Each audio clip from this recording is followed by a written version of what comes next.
vamos a continuar con el libro de los Hechos. Hay muchos que ya le pesó el libro de Romanos. Muchos que me dijeron, pastor, basta por favor de Romanos. Ahora ya nos falta poco. Cada vez falta menos. Amén. Y sabe que no podemos dejar el libro de Romanos. Vamos por el capítulo 5 y es hasta el capítulo 16. Para que usted vaya sacando sus cuentas. Así que desde el capítulo 1 hasta esta instancia hicimos 20 estudios. Así que imagínense que hasta el capítulo 16 llegaremos más o menos al estudio 60 aproximadamente. Así que vamos por el 20. Así que nos queda mucho camino por recorrer. Hoy, si podemos, vamos a finalizar el 5 y entrar en el capítulo 6. Y es importante estudiar la palabra de Dios, sí.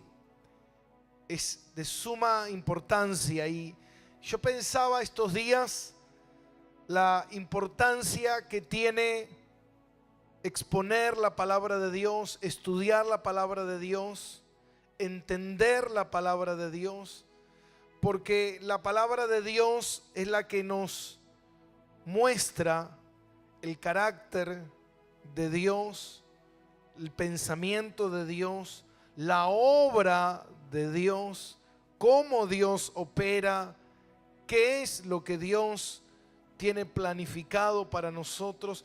Y todo eso lo encontramos dentro de la palabra de Dios. La palabra de Dios es verdadera, es eficaz, es la palabra de Dios, es la inspiración de Dios para con nosotros. Ahora, cuando nosotros no tenemos profundidad en la palabra de Dios, muchas veces caemos en nuestras interpretaciones, en nuestras motivaciones, en nuestros intereses, en nuestra manera en que vemos las cosas, y es muy ajena muchas veces a lo que es la palabra de Dios. Y eso trae problemas a la vida del cristiano. Eso trae conflictos a la vida del cristiano. ¿Por qué? Porque muchas veces se nos enseña o se nos muestra algo que muchas veces, en vez de traernos libertad, nos trae prisión, nos trae temor, nos trae duda, nos trae confusión. Y la palabra de Dios no es confusión. Los que confundimos muchas veces la palabra de Dios somos nosotros. Somos nosotros. La palabra de Dios no tiene dobles interpretaciones. La palabra de Dios tiene una sola interpretación. Amén. Los que muchas veces la interpretamos mal somos nosotros. ¿Se entiende eso? Yo recuerdo que cuando comencé en el ministerio, a nosotros no se nos enseñaba mucho la palabra de Dios.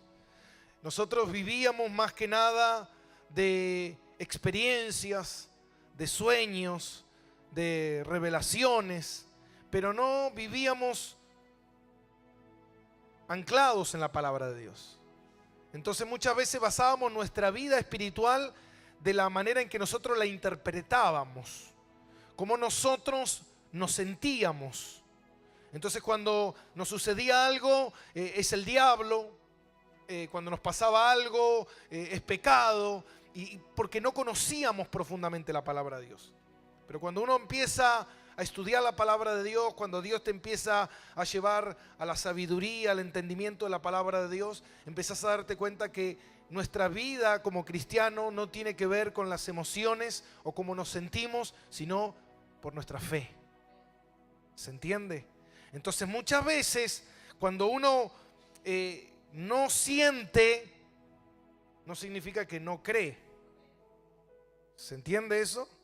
Porque muchas veces cuando vos estás pasando por un momento de enfermedad, nosotros se nos enseñaba que la enfermedad era algo del diablo, era algo satánico, que no era del cristiano. Entonces cuando uno se enfermaba, lo primero que empezaba a pensar es: estoy en pecado, Dios no está conmigo, estoy alejado de las cosas del Señor, el diablo me está acosando, el diablo me está persiguiendo. Entonces empezábamos a entrar en un estado de psicosis que nada que ver con las cosas del Señor. ¿Por qué? Porque de repente cuando uno empieza a estudiar la palabra de Dios se da cuenta que Pablo decía: por causa de esta enfermedad yo le prediqué a cierto pueblo. Y después encontramos que Pablo dice: y a mi discípulo lo dejé enfermo. Y vos decís: ¿cómo si Pablo, el hombre más ungido, de repente está dejando a uno de sus discípulos enfermo en una aldea y se va a seguir predicando la palabra? Entonces uno dice: ¿cómo? ¿Cómo puede ser eso? Entonces ahí es donde uno empieza a entender que Dios está en la absoluta soberanía de todas las cosas. Y que lo que nosotros tenemos que empezar a entender es lo que dice la palabra de Dios. ¿Y qué es lo que dice la palabra de Dios? Que el Señor va a estar con nosotros en todo tiempo y en todo lugar. Que el Señor nos va a acompañar en todo momento. Entonces, cuando uno empieza a decir: bueno, ¿y pero por qué me pasa esto si estoy con Dios? Porque estás de este lado de la gloria. Y mientras estés de este lado de la gloria, aunque tengas a Dios, vas a atravesar por situaciones difíciles. Pero las situaciones difíciles están controladas por Dios, que es muy diferente. No es que estamos pasando por una situación. Entonces, ahí es donde empezamos a entender de que cuando yo voy a orar, yo no voy a pedirle a Dios que haga algo, sino voy a orar, ¿para qué? Para entender cuál es la voluntad del Señor. Y nosotros siempre se nos había enseñado de que yo podía hacer algo para que algo ocurra. Y después cuando yo fui creciendo en el Señor y empecé a darme cuenta de que no, de que ya todo estaba establecido por el Señor. Y que las cosas van a ocurrir no porque yo se las pida al Señor, sino porque ya están establecidas por el Señor. ¿Se entiende eso? Entonces eso es lo que nos empieza a enseñar la palabra de Dios y el estudio de la palabra. Y el estudio sistemático de la palabra, porque es importante estudiar sistemáticamente la Biblia. ¿Sabe para qué? Para no sacar de contexto ciertos versículos bíblicos. ¿Qué significa estudiar la Biblia sistemáticamente? Significa que yo tengo que aprender a balancear la palabra de Dios. ¿Por qué? Porque a veces hay un versículo bíblico que aparentemente quiere decir algo que yo estoy entendiendo.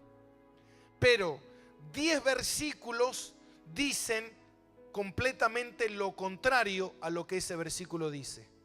¿Y sabe lo que significa sistemáticamente? Significa que la palabra de Dios se tiene que pesar. ¿Está acá conmigo? ¿Qué pesa más? ¿10 que dicen que no o 1 que dice que sí? ¿Qué pesa más? 10 que dicen que no. ¿Se entiende? Entonces, ¿cuál es el versículo que está afirmando que dice que no? Los 10. ¿Se entiende? Pero ¿por qué, pastor, entonces este dice que sí? ¿Por qué? Porque puede existir una mala interpretación, porque puede existir una mala traducción. Por eso tiene que ver con el estudio de la palabra de Dios cuando yo estudio toda la Biblia. Amén. No simplemente ciertos versículos bíblicos. Por eso cuando nosotros estudiamos la palabra de Dios, vemos por qué el Señor dijo lo que dijo, por qué el Señor utilizó esto, por qué ese versículo está aferrado a tal versículo, quiere decir tal cosa. Toda la palabra de Dios está unificada. Toda la palabra de Dios está unificada. ¿Por qué? Porque es el pensamiento de Dios. ¿Entiende? Es el pensamiento de Dios. Entonces cuando yo leo la Biblia, yo tengo que leer la Biblia y entender el pensamiento de Dios. No un versículo bíblico, sino el pensamiento de Dios. ¿Se entiende eso? Por eso es importante entender. Fíjate una cosa, Pablo cuando él empieza a enseñar el libro de Romanos, les habla a los romanos. ¿Por qué? Porque los romanos venían de un paganismo tan grande donde ellos iban al extremo, y Pablo empieza a escribir esta carta fundamentándose en todo lo que estaba ocurriendo, lo que había ocurrido en el Antiguo Testamento, trayéndolo al Nuevo Testamento y dando una explicación profunda de lo que es la palabra de Dios, lo que es la gracia, lo que es la salvación, lo que es el pecado, lo que es la santificación, y empieza a enseñarle al cristiano la condición que nosotros tenemos que vivir. Y hay algo muy importante en todo este libro de Romanos, es que Pablo empieza a explicar profundamente las enseñanzas de Dios, las revelaciones de Dios, trayéndolas a todos nosotros por medio de la Escritura, y mostrándonos que muchas veces cómo nosotros podemos malinterpretar algo. Por eso en el capítulo 6 Pablo empieza a hablar del abuso de la gracia. ¿Y qué es el abuso de la gracia? El abuso de la gracia era, ¿por qué? Porque los romanos, ellos creían, y este es el gran problema que tiene hoy en día la iglesia, o la doctrina liberal o la doctrina extremista religiosa. ¿Entiende? Entonces cuando nosotros tenemos, o vamos muy para un lado o muy para el otro, es peligroso. Pablo nos enseña a balancear eso y a vivir una vida equilibrada y alineada con el Señor. ¿Se entiende? Nosotros muchas veces vemos como el legalismo, ¿qué es el legalismo y qué es el libertinaje? Y esto es lo que nos habla Pablo. Esto nos habla Pablo en el capítulo 5, que ya lo estuvimos viendo, capítulo 4, capítulo 5, donde Pablo empieza a hablar del legalismo. ¿Qué era el legalismo? El legalismo que tenían los judíos, que ellos creían que ellos tenían que hacer obras para alcanzar algo. Ellos tenían que hacer alguna obra para que ellos alcanzaran algo. Y no es así. Pablo dice, no es por obra, es por gracia. ¿Cómo es la salvación? La salvación es por gracia. ¿Qué significa por gracia? ¿Sabe lo que significa por gracia? Favor inmerecido. Favor inmerecido. Significa, escuche bien esto, significa que Dios nos regala la salvación. Porque no hay nada que yo pueda hacer para merecerlo. Ellos creían que de alguna manera ellos la merecían porque eran mejores que los demás, o porque tenían un mejor corazón, o porque no eran tan pecadores. Y no es así. No es de esa manera. Ahora, ¿por qué? Porque el Señor viene a tu vida y Él te regala la salvación. Es un regalo que nosotros recibimos. ¿Y usted cree que ese regalo es de Dios? Dice la palabra que fuimos sellados. Y cuando alguien es sellado, está sellado. Amén. Yo le decía el otro día a Alejandra, y hablábamos justamente de esto, y yo le decía, ¿qué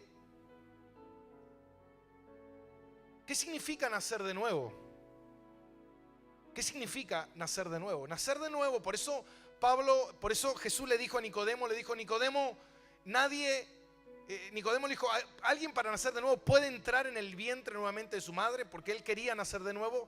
No. ¿Se puede entrar en el vientre de la madre para nacer de nuevo? No se puede. ¿Cuántas veces naciste? ¿Cuántas veces naces del Espíritu?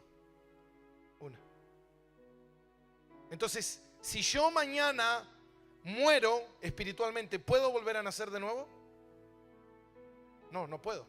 Porque no se puede volver a nacer de nuevo. Dice la palabra, el que es nacido de carne, carne; el que es nacido del Espíritu, Espíritu es. ¿Por qué? Porque Dios es el que ejecuta el nacimiento.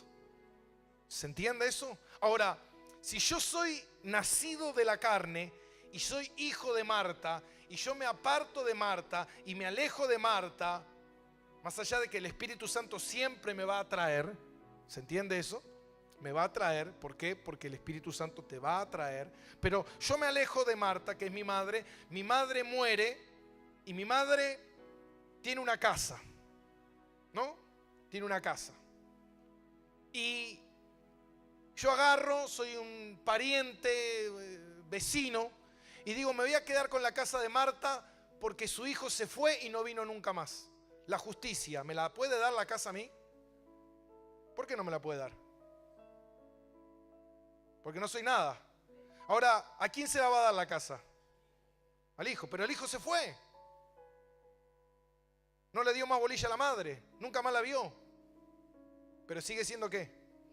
Hijo. Por eso dice la palabra que las recompensas y las herencias ya las tenemos con Cristo Jesús. ¿Se entiende? Porque Él nos dio potestad de ser hechos ¿qué? Hijos. Ahora, si sos hijo, ¿sos qué? Hijo. Ya está, sos hijo. Ahora, puedo equivocarme, Dios va a tratar conmigo, Dios me va a traer, Dios me va a traer de las orejas, Dios me va a disciplinar, Dios va a poner vara en mi vida. Ahora, pero el que es nacido, hijo es. ¿Se entiende eso? El que es nacido, hijo es. Por más allá de que pueda romper mi relación con mi padre, sigo siendo hijo. ¿Se entiende? No se puede dejar de ser hijo. Ahora, por eso en algún momento Pablo dice, salieron de nosotros, pero no eran de nosotros. ¿Por qué? Porque no volvieron. ¿Está acá conmigo? Pero no volvieron. Ahora, cuando uno es hijo, el Espíritu Santo, ahora, ¿cómo yo sé que soy hijo de Dios?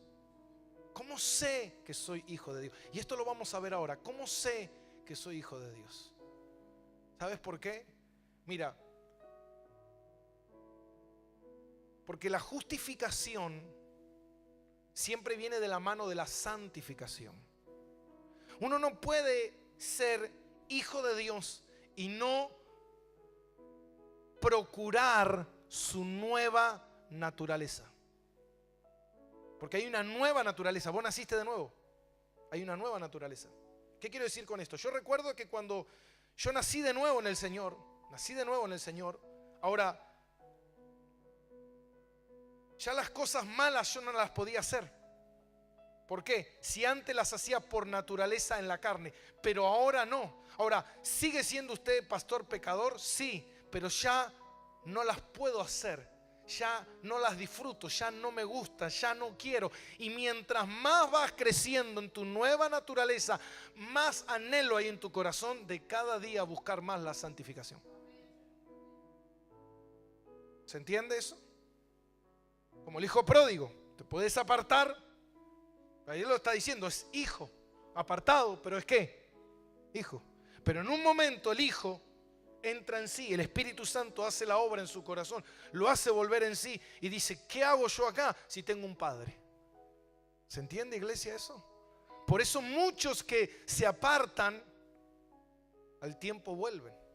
Si no vuelve, es porque nunca fue hijo. Pero eso es algo que nosotros no lo podemos analizar. Eso es algo que lo analiza el Señor. Eso es algo que lo medita el Señor, que el Señor conoce el corazón de cada persona. Amén, ¿se entiende esto? Yo contaba el otro día el caso en la radio de Kevin, mi sobrino. Y él cuando nosotros comenzamos a caminar con el Señor, él empezó a caminar con el Señor con nosotros y el Señor llegó a su vida, pero él era muy joven, muy chico. Y al tiempo, cuando fue creciendo, él se alejó y dijo, yo no quiero saber más nada de Dios. Y ya un poco más, a los años, ni siquiera me contestaba ni el teléfono, ya él estaba en su vida. Pero ¿sabe qué, mi hermano? Un día me llama por teléfono y me dice, tío, quiero volver a los pies de Cristo. ¿Sabe qué, mi hermano? Eso no lo hace la obra de la carne. Yo no le mandé mensaje, yo hacía, no sé, como un año que no hablaba con él. ¿Por qué vuelve solo? Porque el Hijo vuelve. Amén. Denle un aplauso al Señor. El Hijo vuelve. Gloria a Dios. Uy, me olvidé el teléfono. Bien, vamos a Romanos capítulo 5. Vamos a leer en el versículo 15. Y dice, pero el don no fue como la transgresión, porque si por la transgresión de aquel uno murieron los muchos, y abundaron mucho más para los muchos la gracia y el don de Dios para la gracia de un hombre, Jesucristo. Ahora, ¿qué quiere decir esto? Dice, pero el don no fue como la transgresión. ¿Qué quiere decir esto? El don no fue como la transgresión. Quiere decir que, ¿se acuerdan que habíamos leído la semana pasada que porque entró el pecado, entró ¿qué? La muerte. Como entró el pecado, entró la muerte. Ahora, ¿cuál es la evidencia de que todos nosotros somos pecadores? ¿Cuál es la evidencia? La muerte. ¿Sabía usted eso? Si alguien te dice, yo no soy pecador, y cuando se muere, ve y dile al muerto, che, eras pecador. ¿Se entiende? Todos, porque el pecado entró por un solo hombre y Adán infectó a toda la herencia, a todos los descendientes. Todos nosotros somos descendientes de Adán. ¿Se entiende eso? Por eso todos los hombres fueron infectados con el pecado. Por eso cuando alguien nace, ya nace ¿con qué? Con la herencia del pecado. Y vos decís, escuche bien esto, pero esa persona cuando crece, su naturaleza lo lleva ¿a qué? A pecar. ¿Se entiende eso? ¿Por qué? Porque su naturaleza pecaminosa lo lleva a pecar. Por eso que cuando nosotros nacemos en el Señor y crecemos en el Señor, tu naturaleza te tiene que llevar ¿a qué? A santificarte, no a pecar. ¿Se entiende eso? Ahora dice, pero ¿el don de qué? El don de la salvación. Dice, pero el don no fue como la transgresión. ¿Qué quiere decir esto? Quiere decir que la salvación no es por herencia, sino que la salvación es propia, personal de cada uno de nosotros. Amén. ¿Qué quiero decir con esto? Yo cuando tengo mis hijos, mis hijos nacen ya condenados por el pecado. Amén. No nacen ellos salvos. ¿Se entiende eso? No nacen ellos salvos. Únicamente como estableció el Señor, que si la persona no puede manifestar el pecado y ese niño muere, va al cielo. ¿Se entiende eso? Ahora, pero ellos ya nacen con la herencia del pecado. No nacen con la salvación. La salvación es algo personal. Que esa persona cuando crece va a tener que tomar su propia decisión cuando Dios se manifiesta en su vida, si quiere seguir a Dios o no seguirlo. ¿Se entiende? Eso es una libertad que el Señor nos da a todos nosotros. Por eso dice que este don no es como la transgresión. Versículo 16. Como el don, dice, como el don no sucede como en el caso de aquel que uno que pecó, porque ciertamente el juicio vino a causa de un solo pecado para condenación. Mire, un solo, ¿cuántos pecados? ¿Cuál fue el pecado de la muerte? ¿Cuántos pecados fueron? Uno solo. Amén. Un solo pecado condenó ¿a cuántos? ¿A cuántos? ¿A cuántos? Un solo acto. Por eso es importante esto. Por eso a veces la gente dice, bueno, hay que hacer diferentes actos para salvación. Presta atención porque esto es lo que quiere decir. Ahora, un solo acto condenó a todos, pero un solo acto le da la oportunidad a todos de ser salvos. Porque un solo hombre perdió a toda la humanidad y un solo hombre salva a toda la humanidad. No me salva ni María, ni el Gauchito Gil, ni fulano, ni todas las obras. ¿Quién me salva? Solamente Jesucristo. Un solo hombre. Denle un aplauso al Señor. Gloria a Dios. Amén. Tremendo. Ahora dice, vino a causa de un solo pecado para condenación, pero el don vino a causa de muchas transgresiones para justificación. Ahora, versículo 17, pues si por la transgresión de uno solo reinó la muerte, mucho más reinará en vida por uno solo, Jesucristo, los que reciben la abundancia de la gracia del don de la justificación. La abundancia de la gracia. Por eso dice, donde abundó el pecado, ¿abundó qué? Amén. Y ahora le voy a pasar a explicar lo que quiere decir ese versículo. Versículo 19. Porque así como por la desobediencia de un hombre los muchos fueron constituidos pecadores, así también por la obediencia de uno, en este caso Jesucristo, los muchos serán ¿qué? Constituidos justos. Pero la ley se introdujo para que el pecado abundase, mas cuando el pecado abundó, sobreabundó la gracia.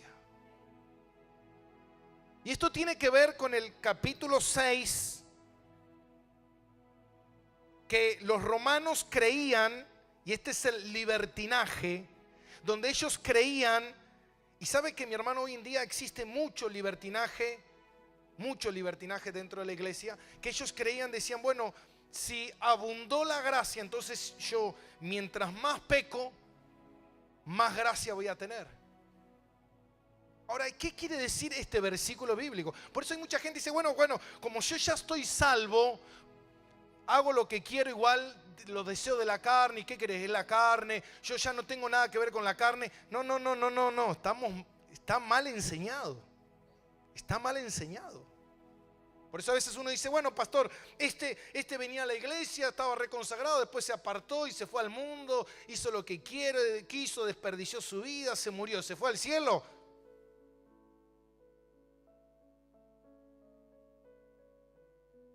¿Era salvo? ¿Era salvo? Wow. Amén, iglesia. Ahora, dice, como abundó el pecado, sobreabundó la gracia. ¿Qué quiere decir esto? ¿Qué quiere decir como abundó el pecado? Versículo 21 dice, para que así como el pecado reinó para muerte, así también la gracia reine para la justicia, para vida eterna mediante Jesucristo nuestro Señor. Y en el capítulo 6, versículo 1 dice, ¿qué pues diremos?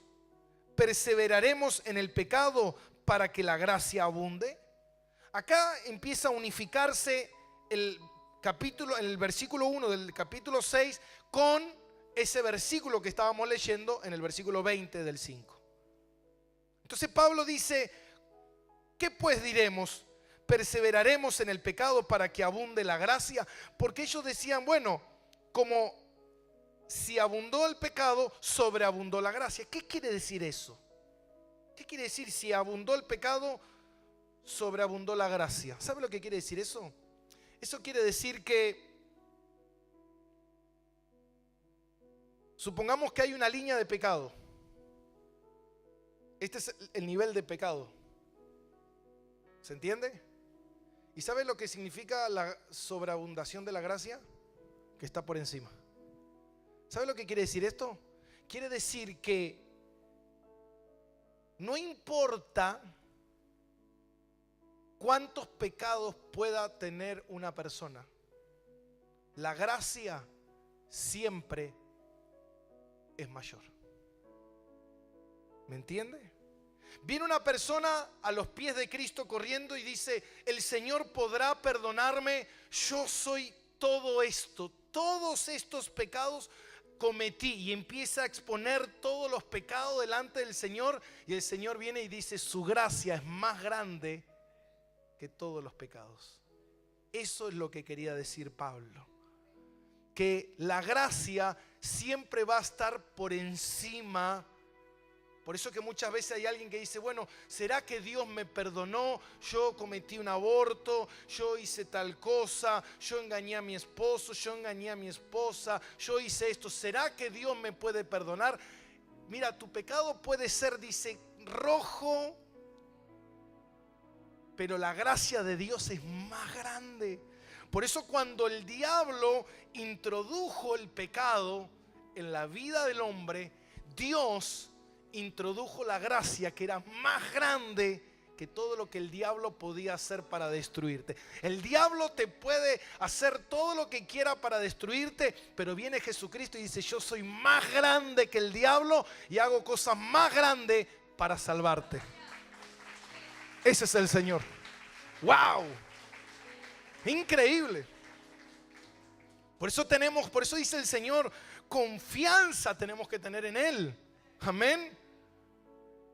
Porque el diablo tiene poder, pero Cristo tiene mucho más poder. Amén. Entonces el diablo quiso destruir y vino Cristo y Cristo destruyó al diablo. Eso es increíble. Amén. Entonces dice en el capítulo 6, habla sobre el abuso de la gracia. ¿Y qué es abusar de la gracia? Pablo nos introduce en la obra aquí en el capítulo 6 de la santificación del cristiano y al no abusarnos de la gracia de Dios. Diga conmigo: no hay que abusar de la gracia. Y ellos creían que eran salvos por la gracia, pero si soy salvo por la gracia y recibí esta gracia de Dios, entonces puedo hacer lo que quiera. No, tú no puedes hacer lo que quieras. Pues hay mucha gente que dice: bueno, yo ya vine a la iglesia y de repente le dicen: tienes que aceptar a Cristo para ir al cielo. La persona dice: sí, yo acepto a Jesús, y hace una oración y listo, y se va y vive su vida perdidamente. Y cuando alguien le pregunta: no, yo ya soy salvo, ya me bauticé, ya acepté al Señor. No. ¿Se entiende, mi hermano? Uno no puede tomar la gracia y decir: bueno, voy y hago lo que quiero después, porque ya está. Ya en cierta forma lo estafé al Señor. No, porque el Señor conoce tu corazón. El Señor sabe si verdaderamente tú naciste de nuevo.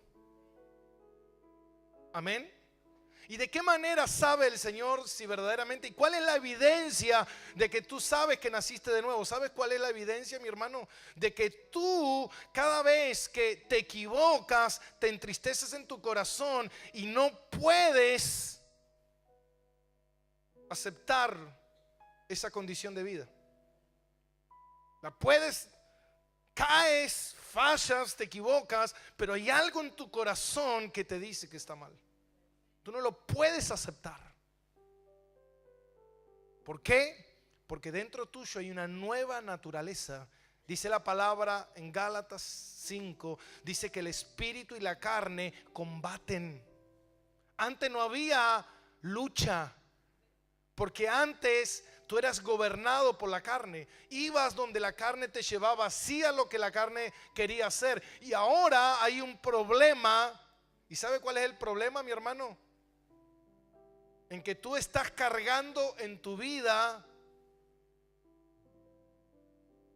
una carne muerta, que muchas veces quiere hacer cosas y el espíritu combate contra eso. El espíritu lucha contra eso. ¿Por qué? Porque tu nueva naturaleza es una naturaleza que quiere buscar a Dios. Es una naturaleza que quiere agradar a Dios. Amén. Como hay alguien que de repente tú dices: bueno, este se apartó y nunca más quiso saber de Dios. No puede.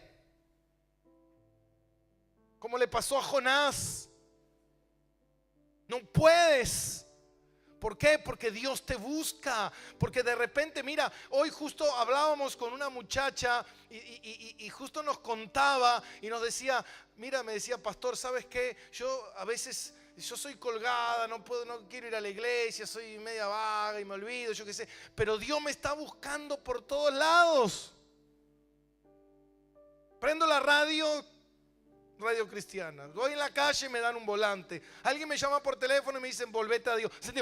Me está volviendo loco el Señor. ¿Y sabes por qué es eso? Porque Dios está reinando en tu corazón.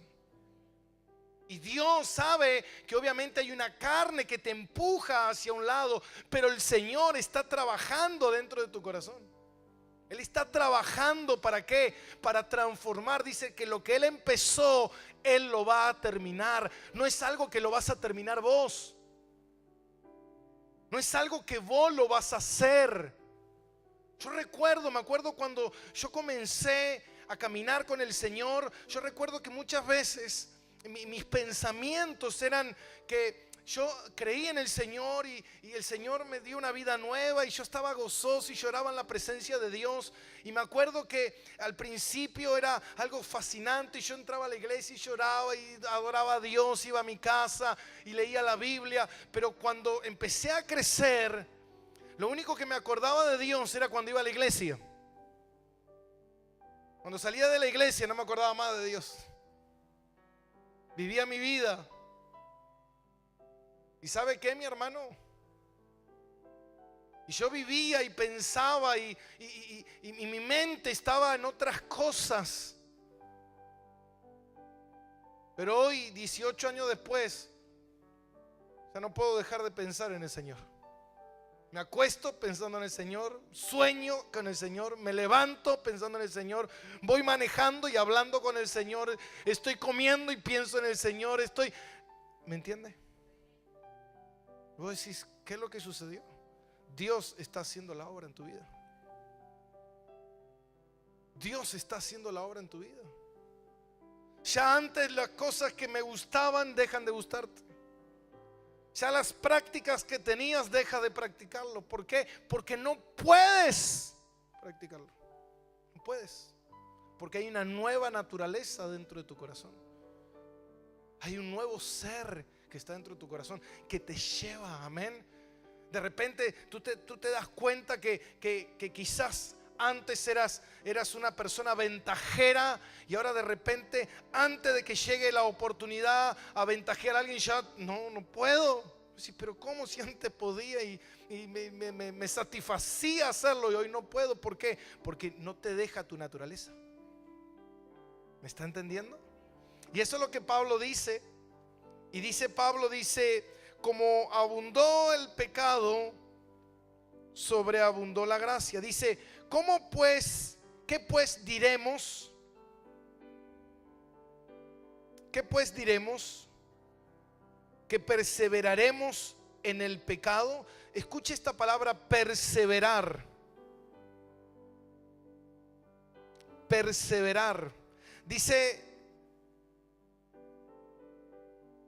¿puedo perseverar en el pecado? ¿Y qué es la palabra perseverar en el pecado? Ahora fíjate una cosa. Dice, ¿puedo perseverar en el pecado para que la gracia abunde? Increíble, ¿no? Ahora fíjate una cosa. ¿Qué significa la palabra perseverar? La palabra perseverar significa persistir, significa vivir, permanecer, insistir. ¿Se entiende? Yo no puedo perseverar, insistir, vivir en el pecado. No puedes. ¿Por qué? Porque tienes una nueva naturaleza. Entonces Pablo le dice, ¿qué pues diremos? ¿Perseveraremos en el pecado para que la gracia abunde? Versículo 2. De ninguna manera. La palabra de ninguna manera significa jamás. Jamás. Por más que muchos digan muchas veces, si yo mientras tenga a Cristo puedo pecar y hacer lo que quiera. Ahora, hermano, la salvación no es para que nosotros vayamos a pecar. ¿Por qué? Porque Cristo murió, ¿por qué? Por el pecado. Entonces sería ilógico de que Cristo me salvara para que yo fuera ¿a qué? A pecar. Por eso Jesús, cuando perdonó a muchos, le dijo, vayan y ¿qué? Y no pequen más. Ahora, fíjate una cosa.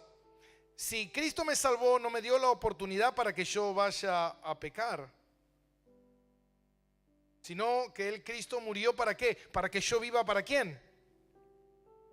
Y acá está el problema del legalismo y el libertinaje. ¿Por qué? Porque el legalismo, que era lo que hablábamos anteriormente, es lo que asegura que mi salvación es por buenas obras. Y este es un error, es lo que Pablo dijo. ¿Por qué? Porque le quito el crédito a Jesús. ¿Se entiende eso? Ahora, a nosotros se nos enseñaba muchas veces que la salvación se perdía. ¿Y sabe los trastornos que eso me ocasionó a mí? Porque yo creía muchas veces que la perdía. ¿Y sabe qué, mi hermano? Si la salvación estuviera en tus manos, tú la perderías. Porque no podrías sostenerla por nada en el mundo. No habría nada que tú puedas hacer para sostener la salvación. No hay nada.